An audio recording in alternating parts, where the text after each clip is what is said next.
আজ যা রাজ্যের পরিস্থিতি, তাতে মনে হয় সাধকরাম প্রসাদের গান, সেটা আজ বর্তমান সময় হয়তো সে সমস্ত গান এক সময় আবির্ভাব করে গেছিলেন। আর আজ মনে হয় এই সমাজ জাগবে না। যদি গানের মাঝ দিয়ে আসা যায়, সে সমাজ জাগবে। এতে মনে হয় বাংলার দুরবস্থা ভেঙে পড়েছে। কারণ অত্যন্ত দুর্ভাগ্য যে সমাজের যে আজ বাংলা কোথায় চলে এসছে। আর ভারতবর্ষের মানুষ এক হিংসার মাঝে লড়াই। যেন এই ধর্ম, তিনি এসেছিলেন বাংলার মাঝে, মা মা করে হয়তো চিৎকার করে গেছিলেন, আর বহু কণ্ঠের গান আবির্ভাব করে দিয়েছিলেন। আজ হয়তো সে সমস্ত গান হয়তো কিছু বাজে। জায়গায় জায়গায় দেখবেন যখন সেবা আবির্ভাব হয়, কিছু গান হয়তো তার কণ্ঠের গান, সেগুলো কেউ গেয়ে গেছেন, তিনি সে সময় লিখে গেছিলেন, আর সে গান দিয়ে সমাজ জেগেছিল। আজ এই বাংলা ভেঙে পড়েছে। কারণ বাংলার দুরবস্থা কোথায় এসেছে। আজ যদি বাংলার মাঝে কেউ সাধনায় আসে, তাহলে মনে হয় অত্যন্ত দুর্ভাগ্য। এই সমাজের যে পরিস্থিতি, তাতে মনে হয় আর থাকা যায় না। কারণ এই সমাজ সে পরিস্থিতির মাঝে এসে গেছে, তাতে সমাজের মানুষ ছাড়া আজকে বর্তমান সময় এক রাজনীতির জোয়ার তাতে হয়তো ভেসে যাচ্ছে, এক জনজোয়ারের মতন রাজনীতির জোয়ারে ভেসে যাচ্ছে। তাতে যদি সাধক রামপ্রসাদ তিনি গান গেয়ে এই সমাজকে কিছু জাগিয়ে গেছিলেন, হয়তো মা মা করে চিৎকার করেছিলেন, অতি দারিদ্রতা নিয়ে সেবা চালিয়েছিলেন, সে তো আজ থেকে বহু সময় পেরিয়ে গেছেন। আর আজ যে পরিস্থিতির মাঝে বাংলা এসে গেছে, তাতে সমাজ ভেঙে পড়েছে। আর ধর্মের জায়গা সেগুলো সৃষ্টির মাঝে ছিল, সেগুলো মনে অর্থ অর্থ করে এই সমাজ বিকিয়ে ফেলেছে। আর বাংলা কোথায় এসেছে? তাই এটা বাংলার মানব জাতির দুর্ভাগ্য, যারা ধর্মের মাঝে আশ্রয় নেবে আর এই সমাজ পরিণাম নেবে। কারণ ধর্ম ধর্ম করে চিৎকার করে যাবে, আর অসৎ কর্মী এটা সমাজে। তাই দেখবেন এই বাংলা আজ মনে হয় মেরুদণ্ড ভেঙে গেছে। কারণ এর বহু সময় আগেই ভেঙেছে, কিন্তু আর মনে হয় এই বাংলায় যদি কেউ সাধনা করতে আসে, তাহলে তিনি না আসাই মনে হয় এই বাংলার মাঝে মঙ্গল হবে। কারণ বাংলা সে সময় সাধনার জায়গা ছিল, আজ এই বাংলা এক তলানিতে চলে গেছে। ধর্ম ধর্ম তো অর্থে বিক্রয় হচ্ছে। কারণ যিনি যত অর্থর সার আসবে, আর ততই তিনি ধর্মের মাঝে আসবে। আর যিনি ধর্মের মাঝে আসবে, এই সমাজ তাকে গ্রহণ।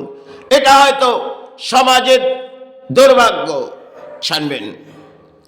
কারণ ধর্ম ধর্ম করে চিৎকার করছে, আমি এতে যুক্ত।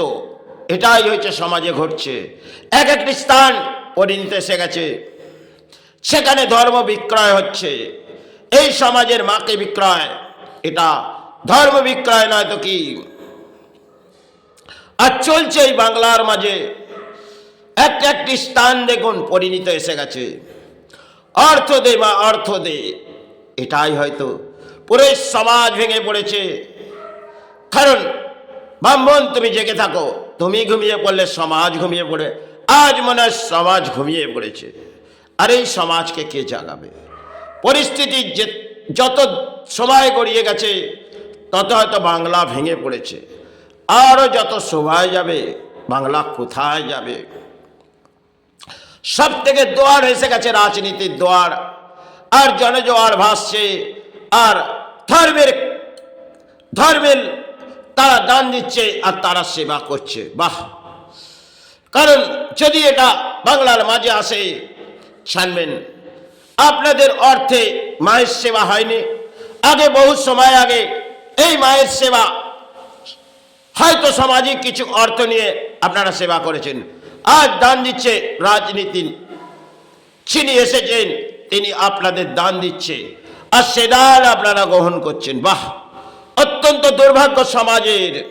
জানবেন, এইভাবে যদি ধর্ম চলতে থাকে তাহলে আপনারাই ধর্মের তলানিতে ফেলে দিয়েছেন। কারণ এই সমাজ কোথায় এসেছে? আর এর মেরুদণ্ড তো ভেঙে গেছে।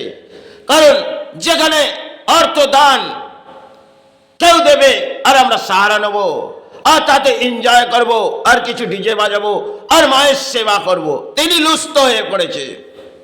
জানবেন, বাংলার মাঝে এক একটি অমাবস্যা কেটেছে, সেটা অশুভ। আজ যদি মনে করেন শুভ, কিন্তু দেখুন বাংলা কেন, ভারতবর্ষের পরিস্থিতি কোথায় আসছে। ধর্ম ধর্ম করে লড়াই চালাচ্ছে, এটাই জানবেন। কিন্তু কোথায় আসবে সনাতন ধর্ম?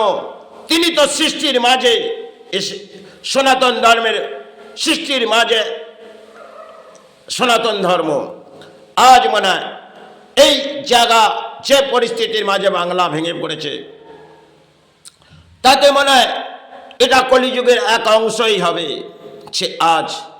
কারণ সিদ্ধের হাতে শিলানারায়ণ চলে যাচ্ছে, আর ব্রাহ্মণ লুপ্ত হচ্ছে।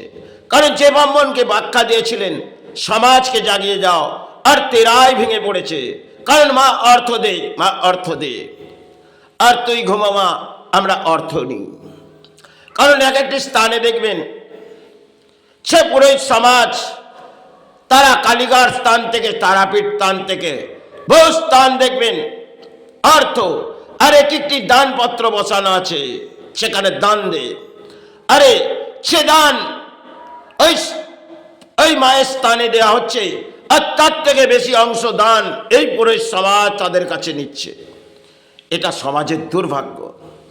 কারণ একটি আরতি আমি হাতে তুলে দেবো, তার জন্য মূল্য 5,000, মায়ের পেটের ছেলে। কালীঘাট স্থান সেখানেও পরিণত।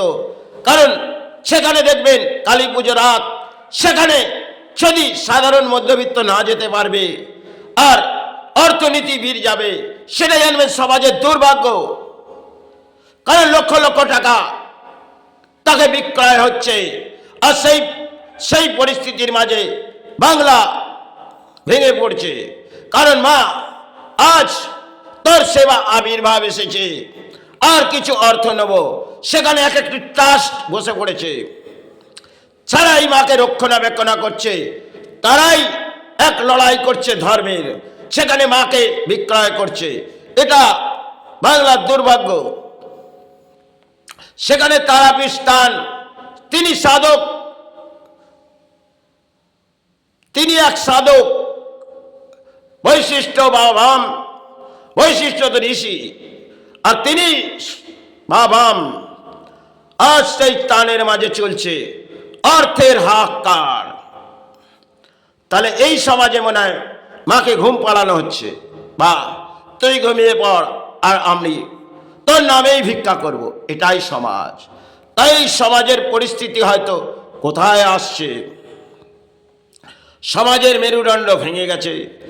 আর যদি এইভাবে ধর্ম তলানিতে চলে যায়, জানবেন আপনাদের পরম দুর্ভাগ্য এসেছে। কারণ যদি যারা দান দিচ্ছেন, আপনারা সেবা চালান, আর সে অর্থ আপনারা গ্রহণ করছেন, এটাই যদি বাংলায় চলতে থাকে, তাহলে জানবেন সনাতন ধর্মের এক বাংলায় যেন আবির্ভাব হচ্ছে সেবা। কারণ একটি স্থান, সেখানে কাউকে হাজির করলেন, সে এই স্থানের মাঝে তুমি চলে যাও, কারণ আমার জায়গা এসেছে। তিনি যে ধর্মের মাঝেই থাক, আর ওটা একটি ধর্মের স্থান, আর তাকে দেয়া হলো। এটা বাংলার মাঝে বহু সময় আগে দেখবেন এই ধরনের যদি স্থান, আর কিছু স্থান করে দিলাম, বাহ, অপূর্ব যেন বাংলার মাঝে খেলা চলছে। এটা বাংলার মানুষ তাকে সমর্থন করছে, বাহ, এটাই চলুক। কারণ ধর্ম শ্রেষ্ঠ, আর সেই ধর্মকে আমরাই মনে হয় কোথায় নিয়ে আসছি। কারণ একদিকে রাজনীতির জোয়ার তারা সাহারা নেমেছে, আর আমরা তাকে সাহারা দিচ্ছি। বাহ, এটাই। তাই সকল মানব কল্যাণ থেকে আমি ব্যাখ্যা দিলাম। যদি কিছু ভুল হয় মা ক্ষমা করিস, ক্ষমা করো গুরু।